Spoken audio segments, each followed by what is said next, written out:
Charlotte West never imagined that silence could scream so loudly. At 42, she ran one of Manhattan's largest real estate empires from the 47th floor of a gleaming skyscraper where every decision she made moved millions of dollars. But on that October morning, when she found a brown-haired girl sitting on the marble bench in her building's lobby, sketching in a worn-out note, Charlotte felt as if her entire life had been built on fragile foundation. The girl didn't look up when Charlotte walked by, not because she was rude or distracted, but because she couldn't hear the echo of the $200 Louboutin heels clicking across the hall. Madison Chen, just 14 years old, lived in a world where words took the shape of gentle gestures and feelings spilled onto paper, lines and color. Before we dive into the story, drop a comment and tell us, where are you watching? Now, let's continue. Charlotte stopped. There was something hypnotic in the fluid motion of the girl's hand. Madison drew with a precision that defied her age. Confident strokes shaped the outline of a woman's face, but there were tears running down her cheek. Tears looked real, as if they were about to drip off the page. "I'm sorry, young lady, but this isn't a public space," Charlotte said, adjusting her Armani blazer. Her voice echoed in the empty lobby. Madison kept drawing, untouched by the words she couldn't hear. That's when Charlotte noticed the small hearing aid tucked behind the girl's ear. Her face flushed with embarrassment. She walked over slowly, gently touched Madison's shoulder. Finally, the girl looked up. Her eyes were deep and dark, holding secrets far too ancient for a child. Madison pointed to herself and made a few hand gestures. Charlotte frowned, completely lost. Then Madison took the notebook and wrote carefully, "I'm deaf. I draw sad people because I understand how they feel inside." The words hit Charlotte like a punch to the gut. She looked at the drawing again. The woman had neatly combed blonde hair, wore an elegant suit, and her eyes were exactly the ones Charlotte saw in the mirror every morning, empty, despite all the success that surrounded. "Why did you draw this?" Charlotte asked, gesturing awkward. Madison wrote again, "You walk by here every morning for 3 weeks. Always alone, always sad, even when you smile at the door." Charlotte's knees went weak. How could a 14-year-old girl see through a facade she'd spent decades perfecting? How could Madison see what not even her top executive, her business partner, or her ex-husband had noted? "I'm not sad," Charlotte lied, but her voice cracked halfway through the sentence. Madison tilted her head and made a gesture that Charlotte didn't understand, yet somehow she did. It was a gesture of compassion, of recognition, as if saying, "It's okay. I see you." In that moment, Charlotte realized she had spent years building walls around herself. Walls made of endless meetings, multi-million-dollar contracts, and surface-level relations. She had become so good at talking that she'd completely forgotten how to listen. And there stood a girl who, paradoxically, heard more in silence than Charlotte had ever heard in all her conversations. "What are you doing?" Charlotte wrote on a slip of paper from her purse. "My mom cleans the building next door." Madison responded in writing, "I wait for her to finish the night. I like drawing here because it's quiet and interesting people." Charlotte glanced around the luxurious lobby. Italian marble, crystal chandelier, an ornamental fountain at the center, all carefully designed to impress, to project power and status. But in Madison's eyes, she saw something else. She saw a place where a lonely girl could watch the world and try to understand it through art. "Can I see more of your drawing?" Charlotte asked, surprised by her own interest. Madison flipped through the note. Each page was a window into a different soul. A businessman smoking alone on the balcony, a woman crying on the phone, a father carrying a sleeping child, all surrounded by people, yet all deeply alone. "How do you know they're sad?" Charlotte wrote. "Eyes don't lie, and when you can't hear words, you learn to read people in other ways. Expression, the way they move their hand. People say way more than they realize, even when they never open their mouth." Charlotte sat silent, letting the words sink in. For the first time in years, someone had truly seen her. Not Charlotte Westbrook, the ruthless CEO, not the woman who closed $50 million deals like she was buying groceries, but Charlotte, just Charlotte, the woman who had lost so much along the way. She no longer knew who she was when she wasn't wearing a suit. Madison closed her note and stood up. She waved shyly at Charlotte, walked toward the exit. Charlotte stayed frozen in place, holding the slip of paper with their scribbled conversation, feeling like something fundamental had shifted inside her. That night in her penthouse apartment overlooking Central Park, Charlotte couldn't stop thinking about the girl. She looked at herself in the bathroom mirror and tried to see what Madison had seen. She tried to look past the flawless makeup, the impeccable hair, the designer clothes, and for the first time in a long time, Charlotte Westbrook admitted to herself that she was completely lost. Charlotte woke up at 5:30 the next morning, just like she had every day for the past 15 years. But for the first time, she didn't immediately check the Asian stock market on her phone. Instead,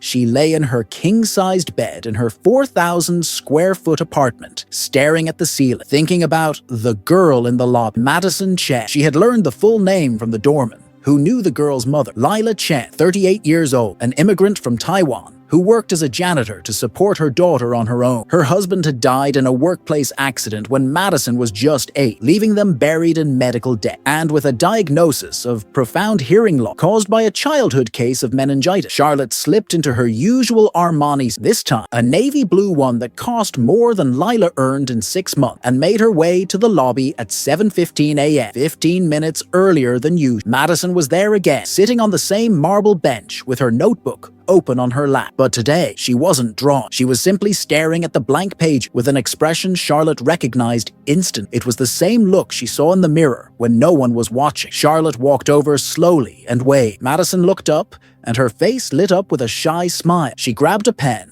and quickly wrote, "You came back. I thought I scared you off yesterday." "You didn't scare me," Charlotte wrote back. "Actually, I haven't stopped thinking about what you said, about how people speak without opening their mouth." Madison tilted her head, studying Charlotte's face with that intense focus only someone who learned to read the world through the eyes could have. Then she wrote, "You look different today. Your shoulders aren't so tight." Charlotte instinctively touched her shoulder. It was true. For the first time in years, she didn't feel the crushing weight of the world pressing down on Madison. She wrote, "Can I ask you something personal?" The girl nodded. "What's it like living in silence? Do you miss sounds?" Madison paused for a long moment before writing, "You can't miss something you never fully had. I lost my hearing at 6, so I remember a little, but I've learned silence isn't empty. It's full of other vibration, expression, people's energy. Sometimes I think I hear more than people who listen with their ears." Charlotte read those words 3 times. There was something profoundly wise in a way of seeing the world she had never considered. Her life had become a non-stop noise of phone calls, meetings, and negotiations. When was the last time she had actually experienced silence? "Can I show you something?" Madison wrote. Without waiting for an answer, she began flipping through her notes. She stopped on a page that made Charlotte's breath catch. It was a drawing of Charlotte, but not the one from the day before. This one was different. Charlotte was in her office, standing in front of the floor-to-ceiling window, overlooking Manhattan, but in the window's reflect there was another, younger,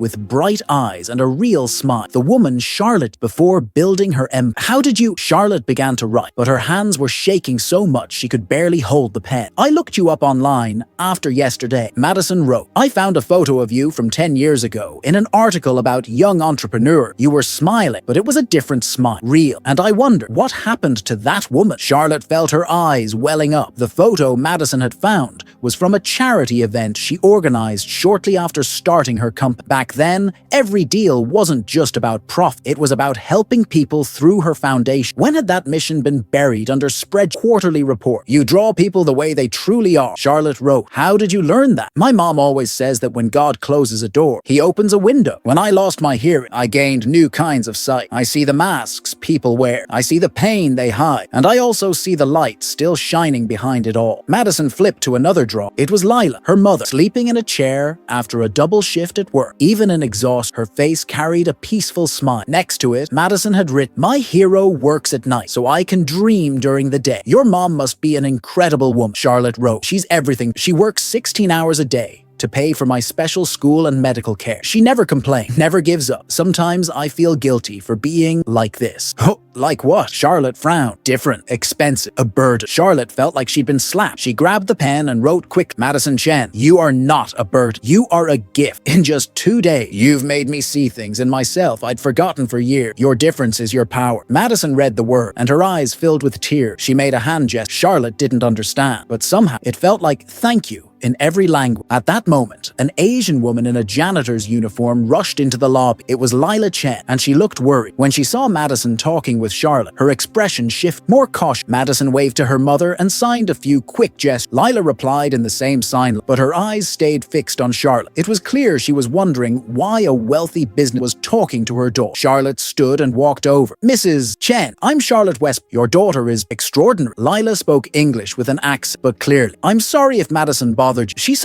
She didn't bother me." Charlotte interrupted Jen. "Actually, I'd love to talk with you about something. May I offer you a coffee?" Lila glanced at the time, hesitating. "I need to get Madison to school." "Of course. How about tomorrow? Same time?" Lila nodded, still a bit confused, but agreed. Madison signed something to her mom, who seemed comforted by it. Before they left, Madison wrote one last note to Charlotte. "Thank you for seeing me as I am, not as the world thinks I should." Charlotte remained alone in the lobby, holding the note. For the first time in decades, she cancelled her first 3 meetings of the day and went up to her office with one goal: to figure out what happened to the woman in the mirror's reflection, the one who used to smile like she meant it, the woman she used. She sat down at her computer and started researching deaf, sign language, and special education. The more she read, the more her admiration for Madison grew. The girl hadn't just learned to live with her difference, she had turned it into a superpower. Charlotte spent the whole morning reading about the deaf community, the barriers they faced, the opportunities they were denied, simply because the world wasn't built to include them. And slowly, an idea began to take shape in her mind. An idea that could change not just Madison and Lila's lives, but maybe her own too. For the first time in years, Charlotte Westbrook felt something she had completely forgotten: true sense of purpose. The next morning, she arrived in the lobby at 7 a.m., carrying 3 coffees from one of Manhattan's most expensive cafes and a bag of fresh croissants. For the first time in 15 years, she wasn't wearing a suit. Instead, she wore a light blue silk blouse and tailored slacks, still elegant, but less intimidating. Madison and Lila were already there, seated on the marble bed. The girl was showing something to her mother in her note, gesturing excitedly. When they saw Charlotte approaching, both looked surprised by her more casual appearance. "Good morning," Charlotte said, offering the coffee. "I hope you like caramel, and I brought some croissants too." Lila accepted the coffee with a shy, hesitant smile. "Ms. Westbrook, this is very kind, but you didn't have to." "Please, call me Charlotte." "And I did have to. I want to get to know both of you better." Madison quickly wrote in her notebook and showed it to Charlotte. "You look different today, more free." Charlotte read it and laughed, a real warm laugh that echoed through the lobby. "You know what's funny? Last night, for the first time in years, I didn't dream about spreadsheets or meetings. I dreamed about color, about drawing, about possibility." Lila watched their exchange with growing fascination. "Madison has that effect," she said softly. "Ever since she was little, she's been able to see things that we adults forget to look." "Tell me about yourselves," Charlotte asked, sitting down on the Italian marble floor, something she never would have done before. "How did you end up here? What's your life like?" Lila hesitated for a moment, but something in Charlotte's sincerity made her feel at ease. "We came from Taiwan when Madison was 5. My husband, David, got a job in construction. We had dreams. We wanted to give Madison the opportunities we never had." Madison took her mother's hand and signed a few things. Lila smiled sadly. "She wants me to tell you about the accident, only if you feel comfortable," Charlotte said gently. "David was working on a skyscraper downtown when a cable snapped. He didn't survive, and the hospital bill, Madison's treatment, the lawyer. We lost everything, our home, our savings, our dreams." Charlotte felt a deep ache in her chest. "I'm so sorry. I can't even imagine how hard that must have been. But do you know what Madison told me after the funeral?" Lila continued, translating her daughter's sign. "She said maybe Dad had to leave so she could learn to hear the world in a different way, so she could teach others to do the same." Charlotte looked at Madison, who was sketching as her mother spoke. Without looking up from the page, the girl wrote, "Mom cries when she thinks I can't see, but tears make noise in the heart, even when they make no sound." The words hit Charlotte like lightning. She thought about all the nights she had cried alone in her apartment, believing no one could see or hear her. "Madison," Charlotte wrote, "can I ask you something? What do you see when you look at me now?" Madison paused her drawing and studied Charlotte's face carefully. Then she wrote, "I see a woman who built walls so high, she forgot what the sky looks like. But today, there's a small crack in the wall, and through that crack, light is coming in." Charlotte felt her eyes fill with tears. "How do you do that? How can you see so clearly? When you can't hear words, you learn to hear intention. When you can't hear promises, you learn to see truth. Your hands are relaxed today. Yesterday they were always clenched, like you were holding on to too tight. And what do you think I was holding?" Charlotte asked in writing. Madison turned to a fresh page and revealed a drawing she had made during their conversation. It was Charlotte again, but this time she stood at the top of a skyscraper, arms wide open, releasing hundreds of tiny golden birds into the sky. "Your dream," Madison wrote beneath the image. "You were holding them so tight they couldn't fly." Charlotte was speechless. How could a 14-year-old girl hold such profound wisdom? How could she see through decades of emotional armor and condition? "Lila," Charlotte said, turning to Madison's mother, "can I ask you a personal question? Have you ever thought about going back to Taiwan or somewhere where life might be easier?" "Every day," Lila admitted, "especially when I see Madison struggling with things that come easily to other kids. But she always reminds me of something David say. We don't run from hardship, turn it into stepping stone." Madison nodded enthusiastically and wrote, "Besides, New York has the best people to draw. So much light, so many stories written on face." "Madison, have you ever thought about doing an exhibit of your drawing?" Charlotte asked, cat. An idea beginning to take shape. Madison's eyes wide. Who would want to see drawings by a deaf girl? She wrote.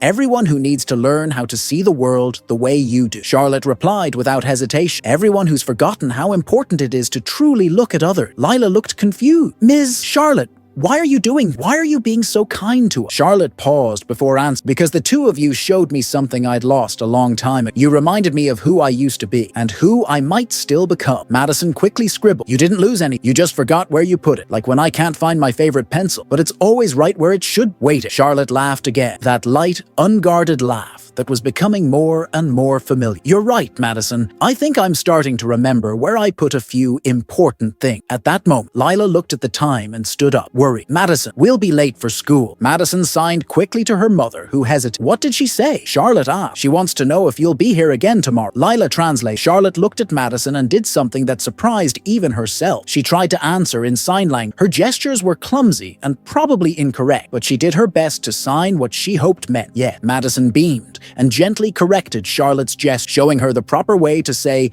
"See you tomorrow," in sign language. And as the two of them left, Charlotte stood alone in the lobby. But for the first time in years, she didn't feel lonely. She felt connected, as if she had found a part of herself she never even knew was missing. She went back up to her office, and instead of checking her email, she opened a new browser tab and searched how to start a foundation for children with hearing disability. Then, art galleries that showcase young artists. And finally, beginner sign language courses in New York. For the first time in decades, Charlotte Westbrook was planning something that had absolutely nothing to do with profit, and the feeling was electrifying. As she scrolled, she paused and gazed out the panoramic window of her office. Down below, she could see people walking along the streets, each carrying their own story, their own dream, their own struggle. Before Madison, they were just numbers, potential clients, tenants, market segments. Now Charlotte wondered how many Madison Chens were out, how many extraordinary talents were being overlooked simply because they didn't fit the conventional mold. How many voices weren't being silenced by deaf but by the world's indifference? Charlotte picked up the phone and called her assistant. Sarah, cancel all my meetings for next week and schedule a meeting with legal. I want to start a foundation. A foundation for what? Westbrook? Charlotte looked out the window again, thinking of the girl who had changed her life in just 3 days. To teach the world how to listen with their eyes, she said, and for the first time in a very long while, Charlotte West felt exactly where she was meant to be. A week later, Charlotte had become someone her own staff barely recognized. She arrived at work an hour late, left early, and had installed a couch in her office where she spent hours learning sign language through online video. Her assistants whispered in the halls about their boss's sudden change in behavior, but Charlotte didn't care. What mattered was that, for the first time in years, she had something to look forward to every morning. Her meetings with Madison in the lobby. The girl had become her unofficial Libras teacher, and Charlotte discovered that learning a new language at 42 was both humbling and freeing. That Thursday morning, Charlotte came down to the lobby carrying a surprise. She'd spent the night researching art supply and had purchased a professional drawing, sketch pencils, high-quality paper, and even a small, portable drawing table. Madison was in her usual spot, but something was off. She wasn't drawing. Instead, she was staring at her hand, a look on her face that Charlotte had come to recognize. The same look she wore when she received bad news in business. Charlotte approached and gently touched Madison's shoulder. The girl looked up, and Charlotte saw her eye, red and swollen, crying. What happened? Charlotte asked, using the signs she'd been learning. Though still imperfect, Madison grabbed her note, but her hands trembled so much she could barely write. We're getting evicted, finally scribbled. The landlord raised the rent by 60%.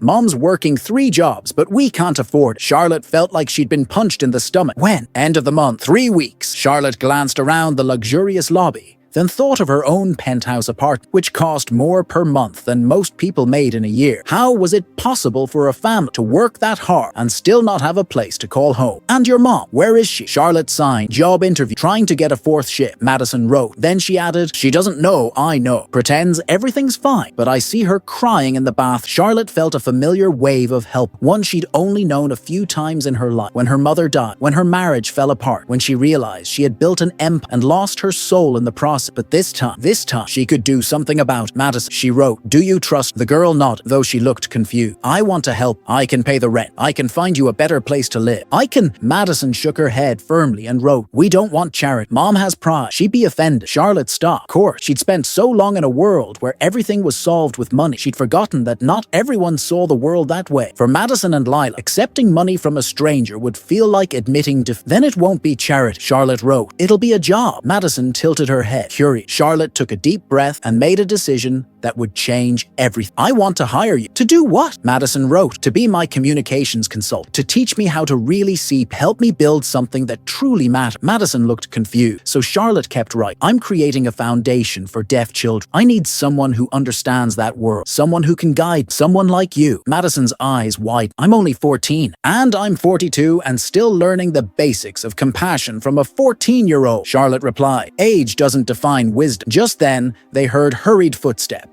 It was Lila, returning from her interview, and her expression wasn't good. When she saw Madison talking to Charlotte, she forced a smile that didn't quite reach her eye. How was the interview? Charlotte asked gently. They went with someone more experienced, Lila said, though her hands trembled slightly. Madison signed something quickly to her mother, who responded in the same language. Charlotte didn't need to understand Libras to see it. Mother and daughter, each trying to protect the other from their shared worry. Ms. Chen, Charlotte said gently, I'd like to make you both an offer. Lila stiffened slightly. Ms. Westbrook, if this is about money, it's about work. Charlotte interrupted soft. I'm creating a foundation to support deaf children and their family. I need someone who understands the challenges you face, someone who can guide me to make the right kind of impact. Madison quickly translated for her mother, who looked surprised. You want to hire me? Lila asked, incredulous. I want to hire both Charlotte, Madison as a communications consultant, and you as our family programs coordinator. You know this reality better than any expert I could bring in. Lila looked at Madison, who nodded excited, but then her face grew cautious. And what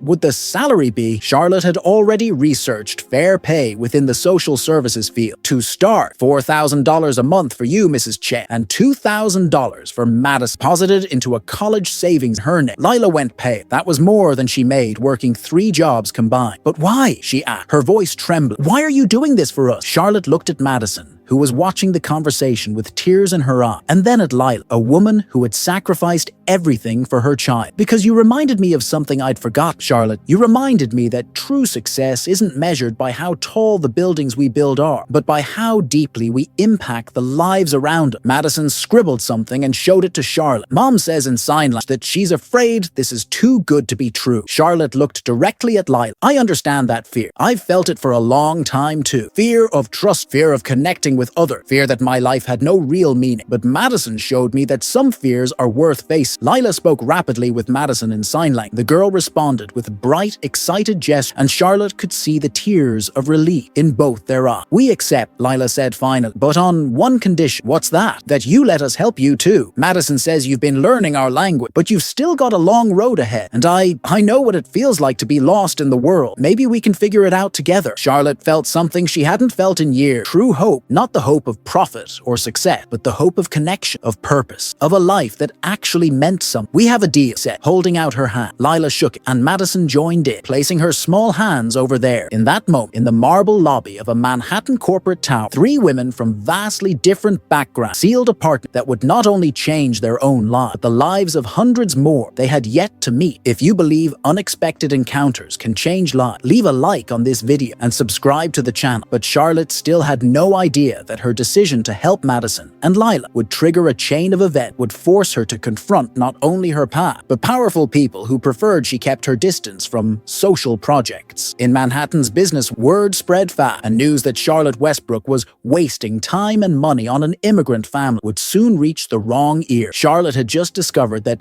doing the right thing isn't always the safe, and that once a wall begins to crack, can never truly be rebuilt same way. 3 weeks after offering jobs to Madison and Lila, Charlotte learned that her good intentions came with a much steeper price than she'd anticipated. An emergency board meeting was scheduled for Monday at 7 a.m., and Charlotte knew that was no coincidence. She stepped into the 50th floor conference where 5 men in dark suits sat waiting with expression knew all too well. They were the same faces that had signed off on million-dollar deals, but today they looked like they'd come for a funeral. Charlotte, said Richard Harrington, the board president and her business partner of 15 years, we need to talk about your recent business decision. Charlotte took her place at the head of the table, maintaining the poise she'd perfected over decades of high-stakes negotiation. But inside, something had shifted. 3 weeks ago, this meeting would have made her nervous. Today, it just made her sad. Which decision exactly would you like to discuss? She asked, though she already knew. Your decision to launch a foundation using company funds, said Marcus Webb, firm's attorney, and your decision to appoint an immigrant family to executive-level positions without any formal experience. Madison Chen is 14 14 years old and one of the wisest people I've ever met, Charlotte said calm. And Lila Chen has lived through the very challenges our foundation aims to address. Charlotte, Richard leaned forward. You are one of the most successful women in Manhattan. You've built a $200 million real estate. You can't throw it all away on an emotional impulse. An emotional impulse, Charlotte repeated, feeling a flicker of fire rise in her chest. You call it an emotional impulse when I finally find real purpose in my life. We call it fiduciary irresponsibility, said Thomas Chen, ironically sharing a last name with Madison. Though with no relation, you allocated $5 million to this foundation without board approval. It's my $5 million, Charlotte replied. Not when it affects the company's reputation, Marcus cut in. Our investors are concerned. They think you're losing focus. Charlotte looked around the table at the faces she'd known for years. Men she'd built men who had never questioned her when she brought in millions, but who now looked at her as if she'd lost her mind. And what exactly are you proposing? Richard exchanged glances with the others before responding. We're asking you to focus on what you do best. Business. Leave social issues to the organizations that specialize. In other words, Charlotte said slowly, you want me to abandon Madison and Lila. We want you to be practical, Thomas said. You could make a one-time donation to an established nonprofit and walk away. It's more efficient, less risk. Charlotte stood and walked over to the floor-to-ceiling window overlooking Manhattan. Below, millions of people were beginning another work, each carrying their own burden, dreams, and disappointments. 3 weeks ago, saw only number opportunity. Now, he saw human story. Do you know what Madison's last drawing showed? He asked, still facing the wind. Silence. It was me, sitting at this very table, surrounded by all of you. But in the drawing, your faces were blank, just outlined, and I was screaming, but no sound came out of my mouth. Charlotte turned to face a 14-year-old girl, captured in one image what it took me 15 years to realize. Charlotte, Richard said with strained patience, we understand you've gone through a rough time after the divorce, but that doesn't mean, don't you dare. Charlotte cut him off, her voice sharp as a blade. Don't reduce this to a rough or some midlife crisis. For the first time in decades, I've found something that actually matters. And what about your other responsibility, Marcus asked? Your contracts? Your investors? The people who trusted you? Charlotte returned to the table and sat down again. I haven't abandoned my responsibility. The company is running just fine. The foundation is a separate project, doesn't interfere with operation. But it interferes with your availability. Thomas Pratt, you're arriving later, leaving early, cancelling meet, to study sign language, Charlotte added, to understand the community I'm trying to serve, to actually be competent in what I'm doing. Charlotte, Richard sighed. We did some background research on this family you hired. The girl has a hearing problem. The mother works as a janitor. They don't have qualifications for executive role. Something inside Charlotte cracked. A hearing problem? She echoed. She's deaf, Richard, and that doesn't make her less capable. If anything, it makes her more perceptive than any of them. You're being emotional, Marcus said. I'm being human, Charlotte replied. Something it seems you've all forgotten how to be. The silence that followed was thick with tension. Charlotte could see the disappointment on their face, but she also saw something else. Fear that she was changed. Fear of losing their influence over. Fear that her transformation might force question their own empty lives. Charlotte, Richard finally said, if you don't reconsider, we'll need to take a vote on your position as CEO. The words rang through the room like a gunshot. Charlotte looked around the table, decades of partnership unraveling before her eyes. So this is an ultimatum, she said, more as a statement than a question. We're offering you a chance to come to your sense, Thomas said. Charlotte thought of Madison, probably sitting in the lobby at that very moment, waiting to begin another day at the foundation. She thought of Lila, who for the first time in years hoped for a better future for her daughter. She thought of the girl who had drawn her hollow soul and somehow had filled it again. How long do I have to decide? She asked. 1 week. Richard said, by next Monday. We need a final answer. Charlotte stood once more. Then you'll have it. She walked out without looking back, though she could feel the heavy eyes of the 5 men, once her partners, now her opposition. In the elevator heading down to the lobby, Charlotte caught her reflection in the mirrored door. For the first time in weeks, the woman staring back at her looked familiar. The old Charlotte, tense, exhaust, carrying the weight of the world. When the doors opened, she saw Madison on the marble bed, sketching in her note. The girl looked up and instantly knew something was wrong. She made a gesture Charlotte now understood. Are you okay? Charlotte walked over and sat beside her without saying a word. Madison turned the notebook around to show what she'd been drawing. It was a bridge over a deep chasm. On the left side stood a woman in a business surrounded by buildings and money. On the right side, the same woman, smiling, surrounded by children. In the middle of the bridge, there was a visible crack underneath. Madison had written, "Some bridges are fragile, but crossing them is the only way to reach where we're meant to be." Charlotte looked at the 14-year-old girl who had somehow become a spiritual guide and felt tears roll down her cheeks for the first time in years. For the first time in her life, Charlotte Westbrook had to choose between having everything and being someone who truly mattered, and she didn't know if she was strong enough to make the right choice. Over the 7 days that followed the board's ultimatum, Charlotte lived on an emotional roller she hadn't ridden since her mother died 15 years early. Each morning, she came down to the lobby, hoping to see Madison, but the girls seemed to sense that something had changed. Her drawings that week reflected the shift. Split faces, bridges both forming and crumbling, storms rolling in over once calm sky. On Thursday, Madison finally wrote the quest Charlotte had been dreading. "Are you gonna leave us?" Charlotte looked at those simple words and felt like each letter pierced her chest. How could she explain to a 14-year-old girl that the adult world was cruel enough to force her to choose between doing what was right and preserving everything she had built? "Why do you ask that?" Charlotte wrote back. Madison flipped through her notebook and showed her a drawing from the day before. It was Charlotte, dressed in her executive suit, but her body was being pulled in two directions by invisible string. On one side, men in dark suits yanked harsh. On the other, Madison and Lila held on gently, but their strings looked more fragile, on the verge of snap. Underneath, Madison had written, "You're being pulled, and the people who pull the hardest aren't always the ones who love you most." Charlotte's eyes filled with tears. "How do you know that?" "Because I've been pulled too. When I lost my hearing, some doctors wanted me to get implants. Others wanted me to learn only lip read. Some said I should just stick to sign language. Everyone pulled, saying they knew what was best." Madison paused her writing, as if gathering courage. "But my mom taught that the only person who really knows what's best for me is me." Charlotte read those words 3 times. A 14-year-old had just given her the answer she'd been searching for all week. "Madison," she wrote, "if you were in my shoe, choosing between my old job and you two, what would you do?" Madison didn't hesitate. She wrote, "I'd choose the people who make me feel truly alive." In that moment, Charlotte knew exactly what she had to do. On Friday afternoon, she scheduled one-on-one meetings with each board member, not to negotiate, not to compromise, but to make her final position crystal clear. The first meeting was with Richard Harrington, her oldest business partner. They met at the same restaurant where they had signed their first major deal 15 years earlier.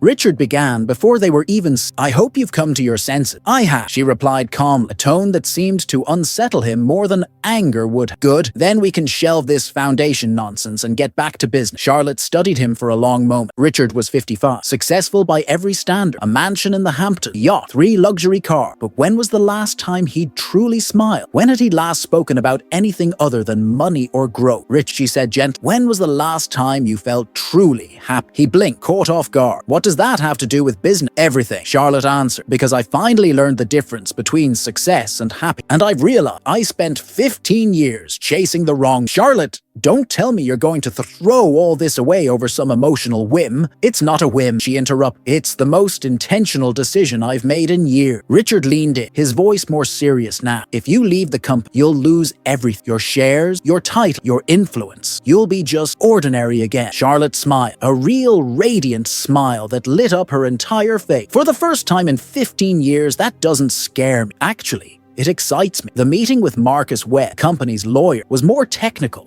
but just as resolute. He tried to intimidate her with legal implications, but Charlotte had spent the past week reviewing her contract. Independent counsel. She knew exactly what she was entitled to and what she was leaving behind. The hardest meeting was with Thomas Chen, not because of the argument, but because of the bitter irony of debating the future of a deaf foundation with a man who shared Madison's last name, but none of her compassion. "You're making the biggest mistake of your life," Thomas said when Charlotte confirmed her decision. "No," she said calmly, "the biggest mistake of my life was waiting 42 years to find out who I really am." On Saturday morning, Charlotte arrived in the lobby earlier than ever. Madison was already there, as always, but this time she wasn't drawn. She sat silently, staring at her hand, as if bracing herself for bad news. Charlotte sat beside her and gently touched her shoulder. Madison looked up, and Charlotte saw fear in her eye, the fear of being abandoned. But instead of speaking, Charlotte did something unexpected. She began signing. Her movements were clumsy, imperfect, but the words were clear. "I chose." Madison's eyes widened. She responded in sign. "Are you sure?" "I'm sure," Charlotte replied, spoken and signed at once. "For the first time in my life, I'm absolutely sure of something." Madison threw her arms around Charlotte, crying, not in sorrow, but an overwhelming relief. Charlotte held her close, feeling like she was embracing the part of herself she had lost long ago. When Lila arrived minutes later, she found the two still hugging on the marble bed. Madison quickly signed everything to her mother, her gestures fast and full of joy. Charlotte could only catch a few words. The meaning was unmistakable. "She really did it?" Lila asked, stunned. "I did," Charlotte confirmed. "As of Monday,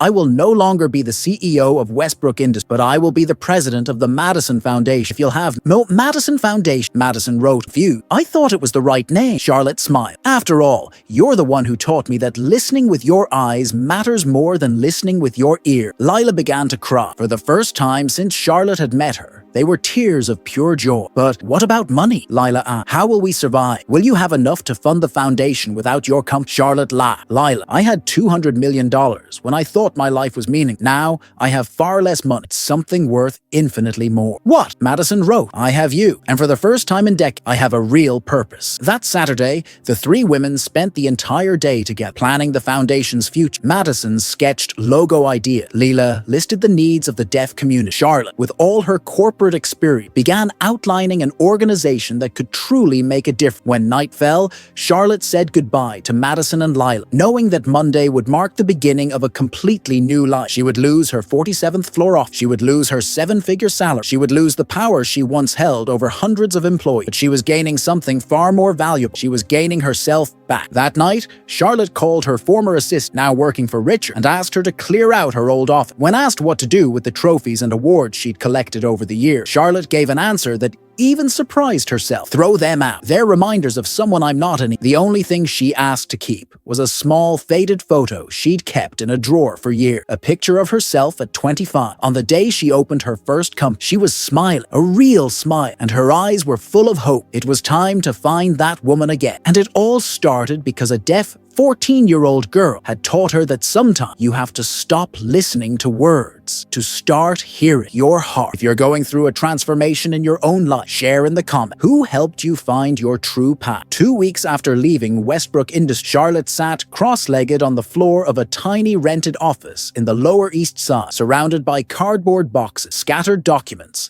and 3 borrowed laptops. The Madison Foundation was officially born, but its first day looked nothing like the corporate world she'd once ruled. Lila was sorting through a growing stack of application families interested in the Foundation's program, while Madison sketched the Foundation's first educational material, a visual guide to sign language for businesses that wanted to be more inclusive. 57 applications on the first day, Lila said, stunned. "How did people find out so fast?" Madison posted a few drawings online with information about the Foundation. Charlotte replied, fumbling with the pieces of an IKEA deck and instructions that might as well have been written in code. And apparently, a few journalists got curious about why a corporate CEO gave everything up to work with deaf children. Madison paused her drawing and showed Charlotte her sketchbook. On the page was a portrait of Charlotte herself, struggling to assemble the deck. Her face focused, surrounded by a chaotic mess of screws and wood. The drawing was both hilarious and heartwarming. A powerful woman tackling a brand new challenge, childlike determination. Very funny, Charlotte laughed. But when she turned the page to see the next drawing, her expression changed completely. It was a portrait of an older woman with silver hair and kind eyes. She was using her hands in gestures Charlotte immediately recognized as sign language. The woman sat in front of a piano, but instead of touching the key, she seemed to play in the air, like she was conducting a silent symphony. "Madison," Charlotte said,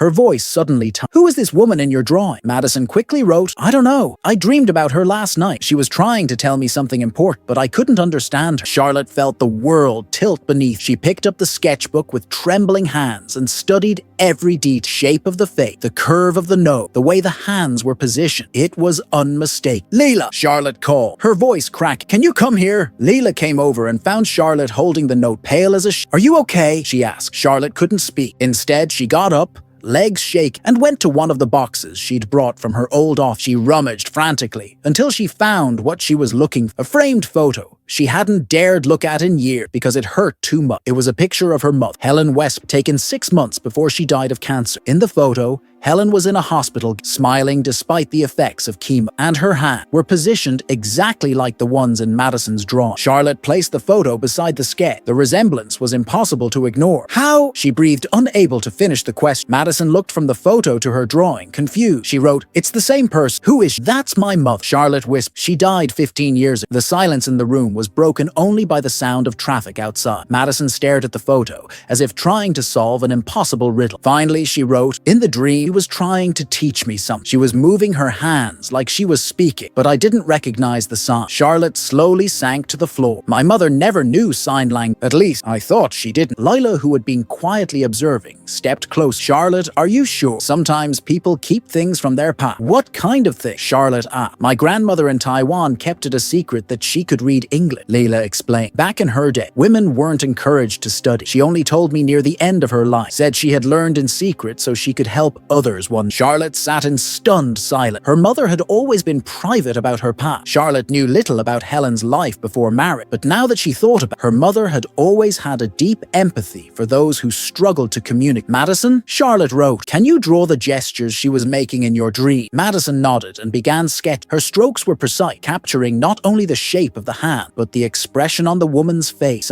When she finished, showed the drawing to Lila. Lila studied it carefully, then gasped, "Charlotte, these are very old signs. They're not from modern library." "What do they mean?" Charlotte asked. "Forgive me, and I love you," Lila translated. "But the way she's doing it's a much older version of sign language, probably from the 1970s or 80s. Charlotte felt the floor drop out beneath. Her mother had died trying to say something, and somehow Madison had received the message in a dream. "There's one more Madison wrote, hesitant. "In the dream, she showed me a hidden box. It was small, wooden, with carved flowers." Charlotte gasped. "A wooden box with carved roses?" Madison nodded vigorously. Charlotte stood up so fast she nearly stumbled. "I know exactly where that box is." 20 minutes later, the three women were inside Charlotte's penthouse apartment, which she had yet to sell. Charlotte went straight to her mother's closet, a space she had kept exactly as Helen had left. At the very back of the closet, behind dresses that still carried her mother's scent, Charlotte found the small wooden box, carved rose. Her hands trembled as she opened. Inside were yellowed letters, some old photographs, and a small sign language dictionary from the 1970s. But what stood out most was an unsent letter, addressed to "My dearest Charlotte." With tears rolling down her, Charlotte read aloud, "My dear daughter, if you're reading, it means you found the secrets I kept for so long. Before I married your father, I spent 5 years volunteering as a sign language interpreter at a school for deaf children. It was the most meaningful work of my life. I met extraordinary kids who taught me that communication goes far beyond spoken word. I stopped when I married because your father didn't think it was appropriate for a businessman's wife. But I never forgot those children or the lessons they taught me about seeing the world different. My greatest regret is not returning to that work after you grew up. I hope that one day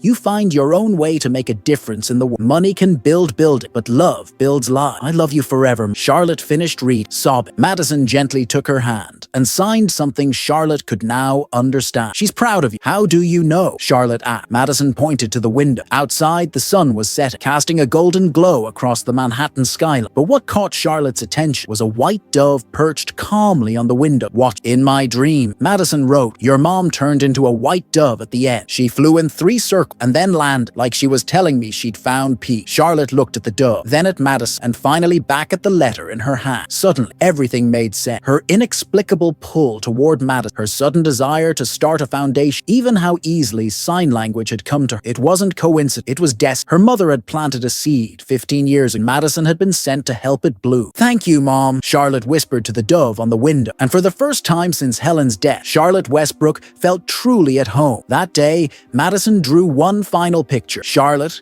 Madison and Lila sitting together, with a gray-haired woman watching over them from above, her arms outstretched like wings. Beneath the drawing, Madison wrote, "Some stories are bigger than a life. They travel through generations until they find the right people to carry them on." Charlotte knew her journey was just beginning, and somehow her mother had guided every step of this impossible path. 3 months after finding Helen's letter, the Madison Foundation had gone from a fragile dream to a thriving reality beyond anything Charlotte could have imagined. Their tiny office in the Lower East Side now occupied an entire floor of a renovated building, with adapted classrooms, art studios, and even a small theater where deaf children performed through visual stories. But the most remarkable transformation wasn't the space. It was Charlotte, the woman who once led million-dollar boardroom meetings, now spent her mornings on the floor, playing with 5-year-olds who taught her new signs through games and silent giggle. Her designer wardrobe had been replaced by comfortable jeans and practical tops. Her once perfect manicures now bore traces of finger paint, crayon wax. Madison had become not just the Foundation's official consultant, but its soul. At 15, she'd turned a month earlier at a party Charlotte organized at the office. Madison now led a program where deaf teens taught art to corporate executives, helping them develop empathy and nonverbal communication. That January morning, Charlotte arrived early at the office to prepare something special. It was the 3-month anniversary of the Foundation, but more important, it marked 15 years since her mother's death. Charlotte had spent the night before rereading every letter she had found in the wooden box. Beyond the main letter,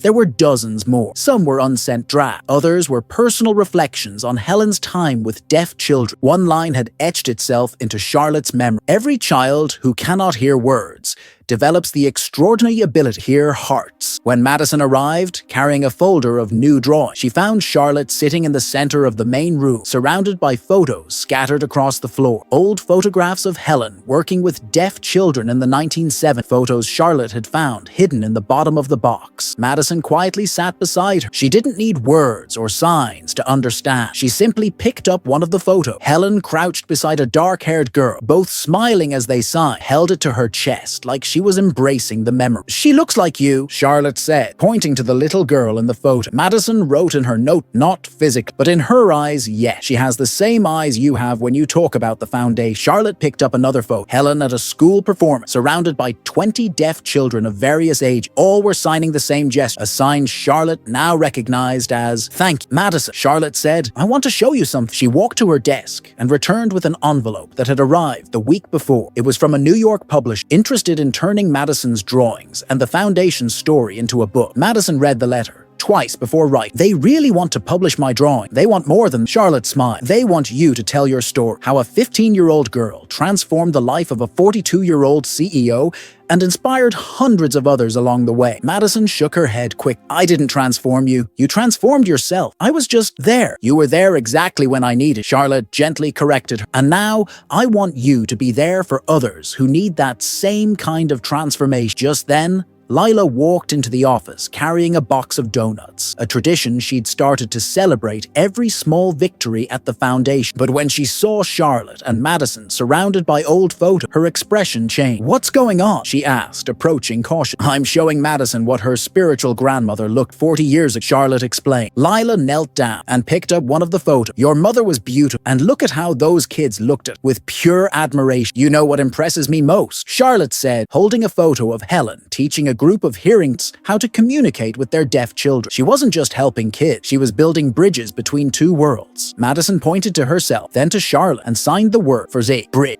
"Exact." Charlotte smiled. "You're a bridge too, Madison. And now, we're going to build even bigger ones." Charlotte stood up and walked over to a covered frame leaning against the wall, untouched since the week before. "Before you arrived today, I finished something I've been working on for weeks," she said, pulling off the cloth. Underneath was a massive collage, photos of Helen working with deaf children, woven together with enlarged prints of Madison's most meaningful drawing. At the center was a recent photo of the three of Charlotte, Madison, and Lila working together in the Foundation's office. But what drew the eye most was a handwritten phrase at the top of the collage in 3 languages: English, Sign Language, drawn as hand symbol, and Chinese, a tribute to Madison's heritage. "Love doesn't need sound to be heard." Madison stood silently for a long moment, just taking it in, and for the first time since Charlotte had met her, she didn't write, and instead, she walked over to Charlotte, hugged her with an intensity that said more than any words ever could. When they finally pulled apart, Madison wrote, "Now I understand why I dreamed of your mom. She wasn't giving me a message. She was giving me a message about the three of..." "What message?" Charlotte asked. "That some families aren't born. They choose each other." Lila began to cry. Not the sad tears Charlotte had seen before. Tears of deep, lasting joy. "You both saved..." Lila said, "When David died, I thought I'd never feel like I belonged anywhere again. You gave me a family." Charlotte looked at these two extraordinary women. A 15-year-old who had taught her to listen with her eye, and a 39-year-old mother mother who had shown her that strength and gentleness could coexist, and she realized she had found something more valuable than any deal she had ever closed. "There's something I want to do," Charlotte said, "something my mother never got the chance to." She walked to her desk and returned with an official document. "I want to adopt both legally. I want you to be officially my family." The silence that followed was broken only by the sound of Madison's notebook falling to the floor. She looked from Charlotte to Lila, then back again, as if trying to process what she'd just heard. Lila was the first. "Charlotte, are you sure? This would change everything. Our legal stat, our finance. It would change everything." Charlotte agreed. "And that's exactly what I want. I want Madison to be my daughter, as she already is in my heart. I want you to be my sis, just as you've already become. I want us to be a real family, not just one we chose, but one we create together." Madison picked up her notebook with trembling hands and wrote, "That means you'd be my adoptive mom." "It means I'd be your mom, period," Charlotte replied. Madison threw her arms around Charlotte, and this time,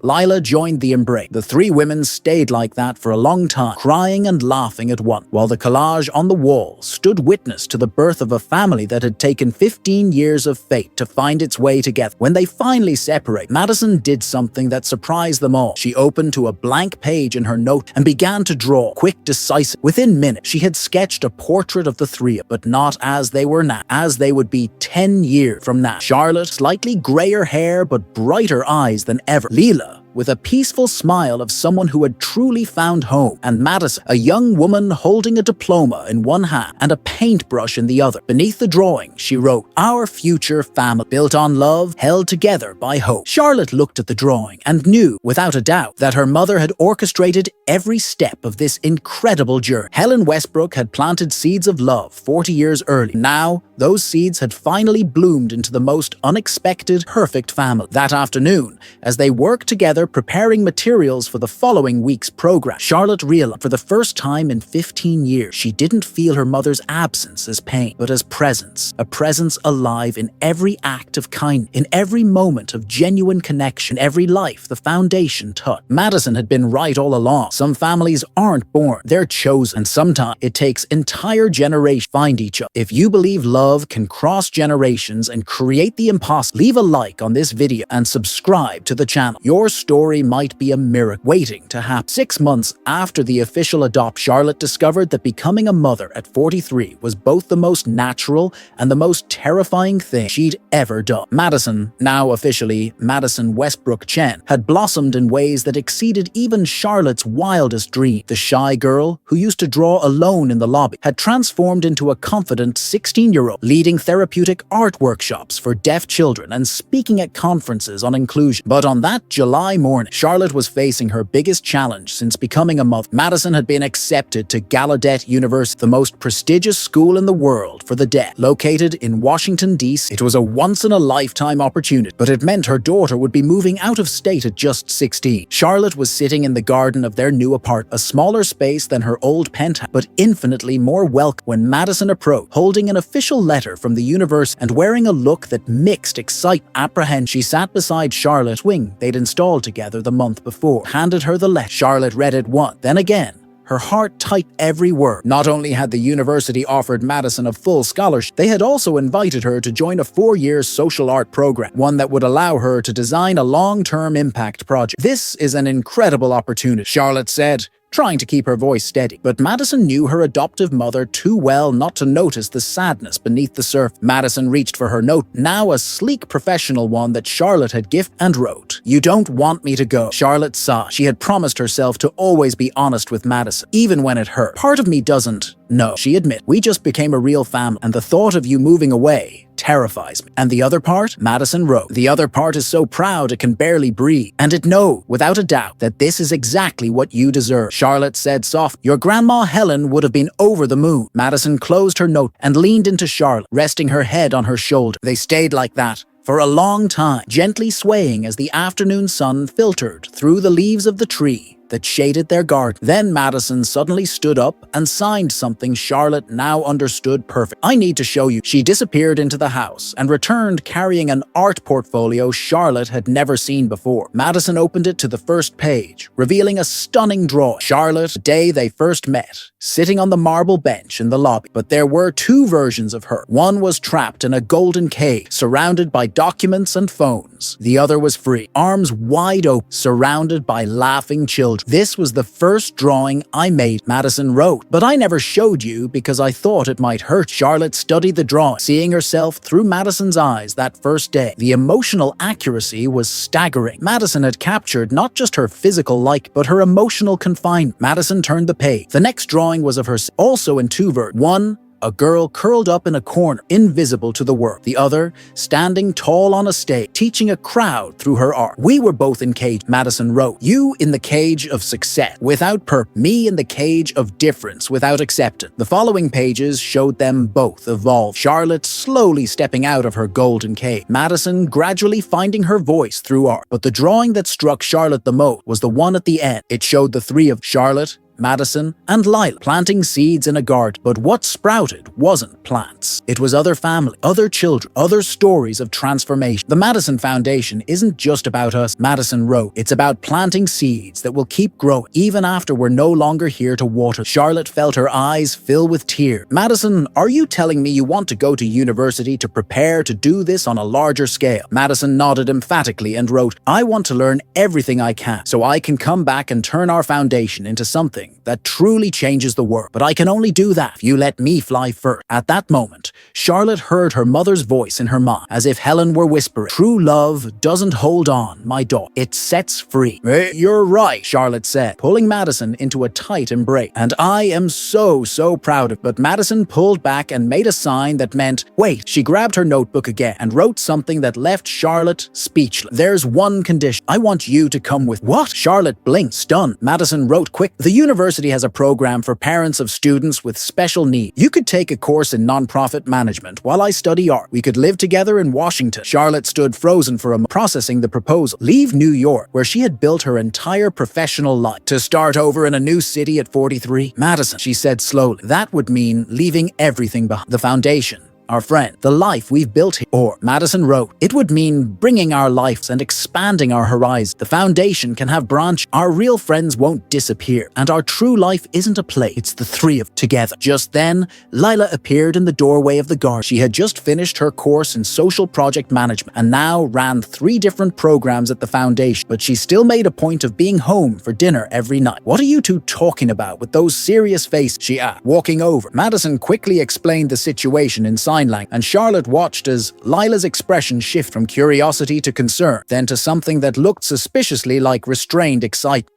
And you, Lila? Charlotte asked. What do you think about moving to Washington? Lila sat down on the grass in front of the swing and stayed quiet for a moment. You know what David used to tell me whenever I was scared of change? Charlotte and Madison shook their head. He'd say, Lila, a tree that's never transplanted never grows truly strong roots. It's when it has to adapt to new soil that it discovers what it's really capable of. Nor, Madison gave a silent round of applause, her way of showing approval, and wrote, so, are we doing? Charlotte looked at the 2 women who had become her family, thought about the letter from her mother that had guided all her brave decisions over the past few months, and felt a familiar search settle in her chest. There's one condition, she said, mimicking Madison's sign. What is it? Lila and Madison asked at the same time. One speak, the other write. We do this right. We sell this apart, move the foundation's headquarters to DC, and start a new chapter together. No fear, no regrets. Madison leapt into Charlotte's arms so hard they nearly fell off the swing. Lila joined the embrace, and the 3 of them stayed like entwined as the sun set behind. You know what touches me the most? Charlotte said, my mom always dreamed of working with a larger deaf. By moving to Washington, we're literally fulfilling the dream she never got to realize. Madison stepped back and made a sign Charlotte immediately recognized. The sign for full circle. Exact, Charlotte smiled. And now I'm sure she's not just proud. She's probably laughing at the irony. Stubborn daughter, finally learning that some of life's best decisions are the ones that scare you the most. That night, after Madison and Lila went to bed, Charlotte stayed up, looking out the window at the lights of Manhattan. For the first time since she'd moved to the city, she didn't feel like she was losing something by leaving. She felt like she was gaining an adventure. She picked up the phone and dialed a number she hadn't called in months. Richard? She said when he answered. It's me, Charlotte. Charlotte! Her former business partner's voice sounded genuinely surprised. How are you? I'm happy, she replied. and realized it was the first time in 15 years she'd said those words and truly meant. And you? There was a pause on the other end. Honestly, I've been thinking a lot about what you said before you left the firm. About making a real difference. Richard, Charlotte gently interrupted. Would you mind if I told you about an opportunity in DC?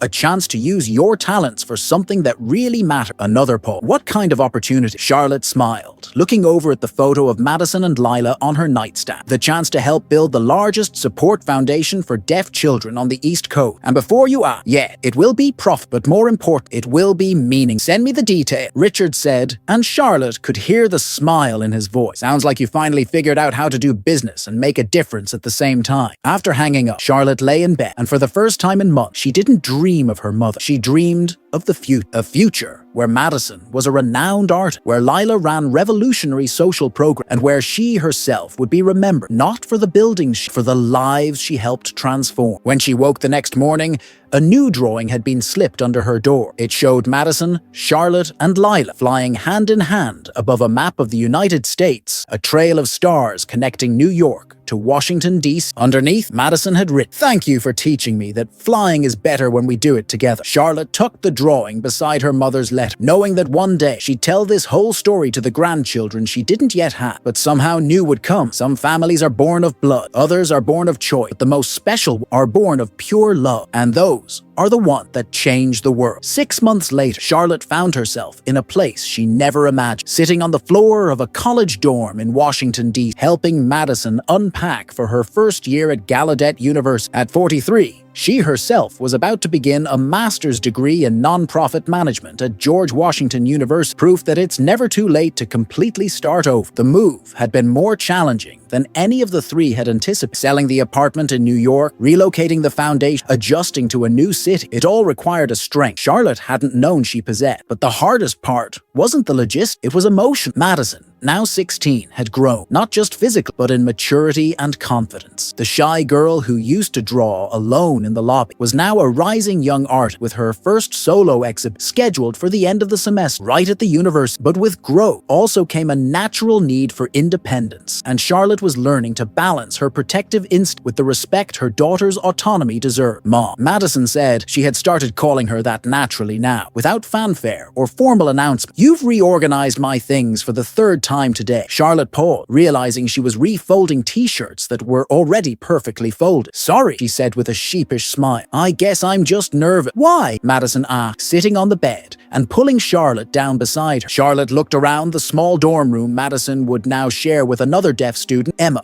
from Texas. The walls were still bare, waiting for the drawings and photos that would turn the space into a real home. "Because," Charlotte said slowly, "for the first time in 2 years, you won't be sleeping in the room next to mine. Because I'm scared you'll grow up so fast that I'll miss something important. Because I'm still learning how to be a mom, and you're already becoming independent." Madison took Charlotte's hand, something that had become second nature between them, and signed as she spoke. "You're not going to miss anything important, because the most important moments don't happen when we're in the same place. They happen when we know we belong to the same family, no matter where we are." Charlotte's eyes welled with tears. "How did you get so wise as teen?" "I had a good teacher," Madison smiled. "A woman who taught me that changing lives is a full-time job, even when you're not physically present." Just then, Loila appeared in the doorway, slightly out of breath, carrying the last box up 3 flights of stairs. "That's the final one," she announced, setting it down. "And now, our girl is officially settled into her new home." Charlotte looked at Lila, who had gone through her own transformation over the past few months. She had been accepted into a PhD program in social work at the same university Charlotte would attend, and her confidence had soared. The woman who once juggled 3 jobs to survive was now leading national inclusion programs and speaking at academic conferences. Lila," Charlotte said,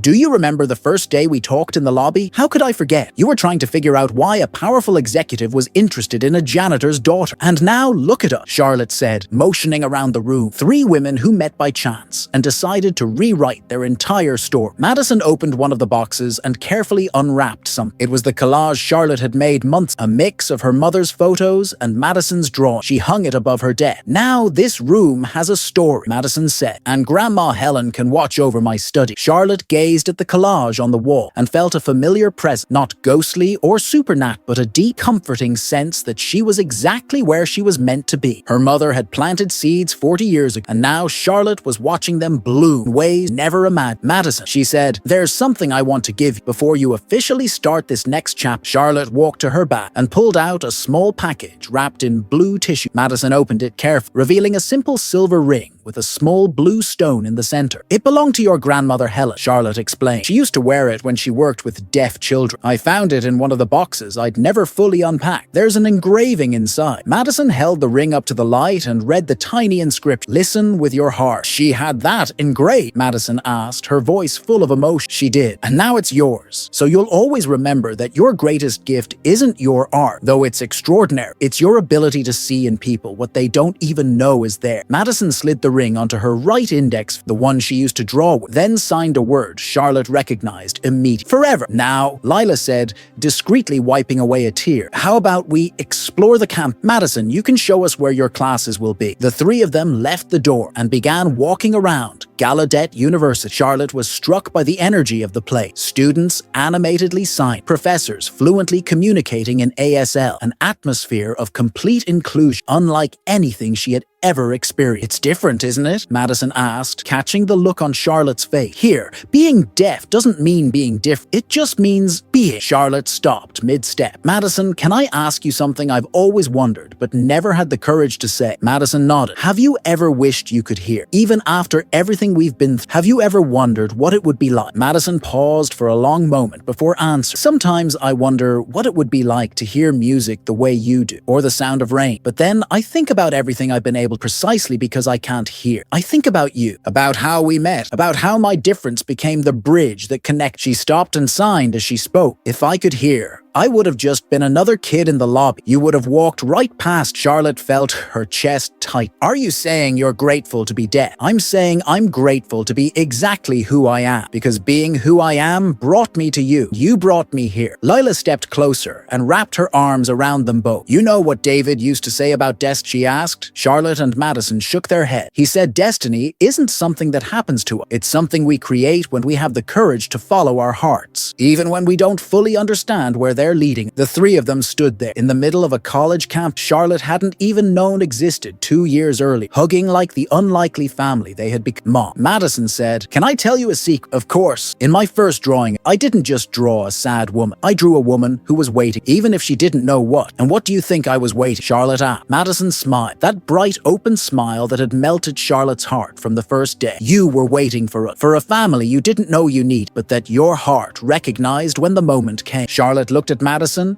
then at Lila, and finally at the campus around, full of young people turning silence into language, difference into strength, and obstacles into opportunity. You know, she said, back when I was a CEO, I thought my greatest legacy would be financial. Buildings with my name on them, fortunes that lasted for generations. Now? Lila asked. Charlotte looked over at Madison, who was waving to other students walking by, already making friends before classes had even officially begun. Now I know my true legacy is walking right beside, ready to change the world in her own way, and I couldn't be prouder. As night fell, and it was time for Charlotte and Lila to return to the apartment they had rented near campus, Madison walked them to the university's main gate. Thank you, she said, hugging Charlotte tight. For what? For having the courage to stop in that lobby that day, for choosing to see me when the world looked the other way, for becoming the mother I didn't even know I was waiting. Charlotte hugged her back, knowing that starting the next day, her daughter would begin a journey she herself couldn't follow. And for the first time in her life, that didn't scare her, because they had built something stronger than physical closeness. They had built a family rooted in unconditional love, mutual respect, and the deep certainty that no matter where life took, they would always have one another. As they walked home, Lila said, Charlotte,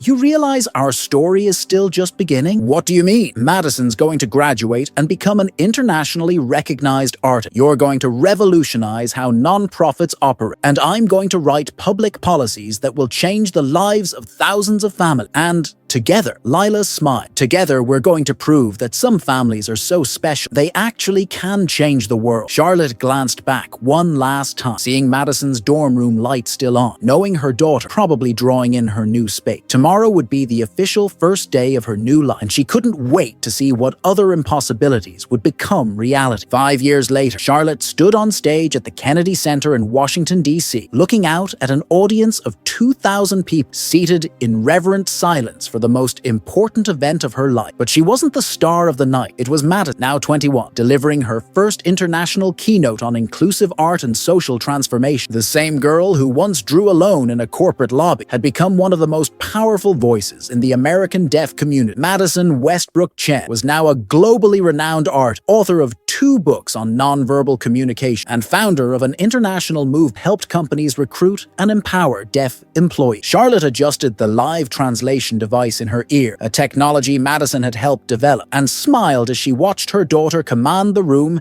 as naturally as she had once commanded their kitchen table conversation. When I was 15, Madison sighed, her hands gracefully poised while a voice interpreter translated aloud. I thought my difference was a barrier I had to overcome. Today, I know it was my greatest gift because it forced me to listen in different ways, with my eye, with my heart, with my entire soul. Charlotte felt tears of pride rise in her eyes. Beside her in the front row, Lila held the hand of her husband Tom, a deaf professor she had met during her doctoral program. Their family had grown in ways none of could have imagined. My adoptive mom, Madison continued, gesturing toward Charlotte, often asks how a deaf girl managed to teach a millionaire CEO how to truly listen. The answer is simple. We didn't teach, we saved each other. The audience erupted in applause. Some clapped, others using the deaf community's visual sign for applause, waving both hands in the air. Charlotte rose to her feet, joined by everyone in the room for a standing ovation that lasted more than 3 minutes. When Madison stepped off stage, she went straight into Charlotte's arm, and they hugged the way they had since that very first day in the lobby. But now the hug carried layers of history, growth, and the bond of a family that had chosen to love each other against all odds. I'm more proud of you than words can say. Charlotte signed perfect. She had become fluent over the year, and I'm grateful every day that you had the courage to stop in that lobby. Madison replied, to see something in me I didn't even know existed. Lila approached, followed by Thomas, and the 4 of them formed a small circle of family in the middle of the moving crowd. You know, Charlotte said, today marks exactly 5 years since we moved to Washington, and just look where we are now. She gestured around the Kennedy Center, but she meant far more than the building. The Madison Foundation had grown into an international organization with offices in 12 countries. Charlotte had earned her doctorate and become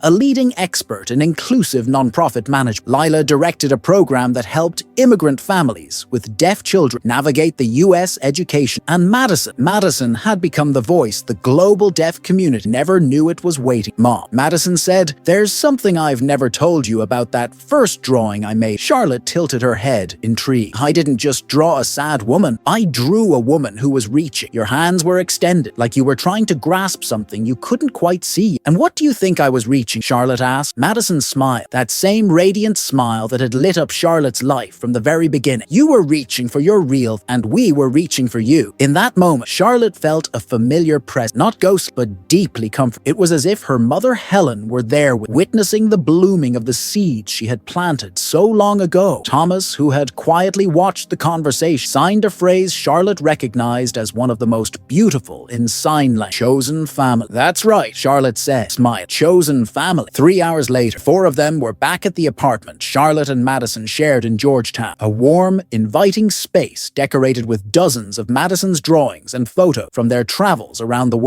Lila had made tea, as she always did after important events, and they were all gathered in the living, quietly taking in the weight of the extraordinary night. Madison, Charlotte said, can I show you something I've kept all these years? She went into her office and returned with a familiar wooden box, the same one carved with roses where she had once found her mother's letter. I kept writing, Charlotte explained as she opened the lid, to my mom. Over the years, I wrote letters telling her about our family, about the foundation, about you. Madison picked up one of the more recent letters and read it silent. When she finished, her eyes were full of tears. What did it say? Lila asked. Madison wiped her eyes and read aloud. Dear Mom, today Madison spoke to 2,000 people about unconditional love and chosen family. As I watched her on stage, I thought of you and how proud you must be, not just of me, but of all of you. Planted seeds of compassion that continue to bloom in ways you could have never imagined. Madison isn't just my daughter. She's your spiritual grand, and together we're carrying out the work you began 40 years ago. Thomas signed something to Lila, who translated aloud. He said, people like the 3 of you are living proof that love is stronger than any circumstance. Charlotte looked around the room, seeing her family that took years for fate to weave together, but was now stronger than any bond of blood. You know what amazes me most? He said, when I met Madison, I was 42 and believed my life was already defined, that there was no more room for surprise, for growth, for transformation. And now, Madison asked, now I'm 47 and I feel like I'm just beginning to discover who I really am. And it's all thanks to a girl who taught me that listening is so much more than hearing words. Madison stood and walked over to one of the walls where her most recent drawing was hanging, a piece she had completed the week before. It was a portrait of the four of them, but they weren't standing still. They were walking hand in hand, leaving behind footprints that turned into small flowers along the path. This is my new project, Madison explained, a series about families formed through love, not by chance, about people who find one another when they need it most, even without knowing they were looking. Charlotte stepped closer to the drawing and noticed something that made her catch her breath. In the upper right corner, almost hidden, there was a small white dove flying above the Madison, she whispered, you drew your mother. Madison said,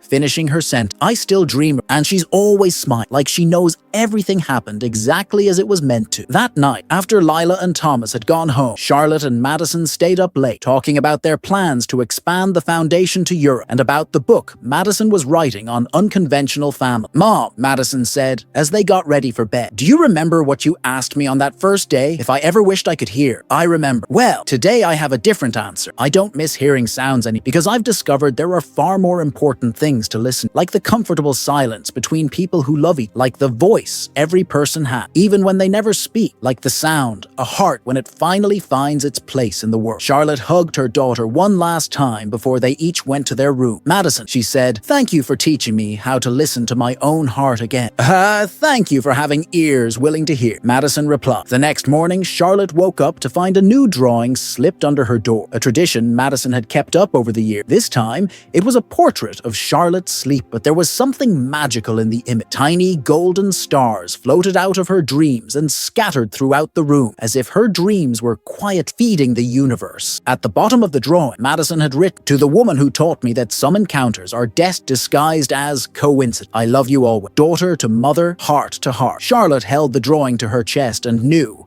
with absolute certainty, that her mother Helen wasn't just proud, she was at peace. The seed of compassion she had planted 40 years ago had grown into a flourishing tree that now sheltered hundreds of families around the world. And it all began because a 14-year-old deaf had the courage to draw a stranger's sorrow, and a 42-year-old woman the courage to stop and see. This is the end of our story. Thank you for joining on this incredible journey through the lives of Charlotte, Madison, and Lila, a story about how seemingly ordinary encounter changed the course of a life, a story that proves true love knows no age, no social class, no physical barrier. If this story moved, leave a like and subscribe to our channel for more stories that remind us miracles happen every day, disguised as ordinary people who choose to love in extraordinary ways. And now we want to hear which part of the story touched you the most. What kind of transformation would you like to see in our next story? What impossible meeting do you believe could change a life? Share this video with someone who needs to believe that it's never too late to start over, find your true family, or to discover that our greatest gift might just be our greatest gift. See you in the next story.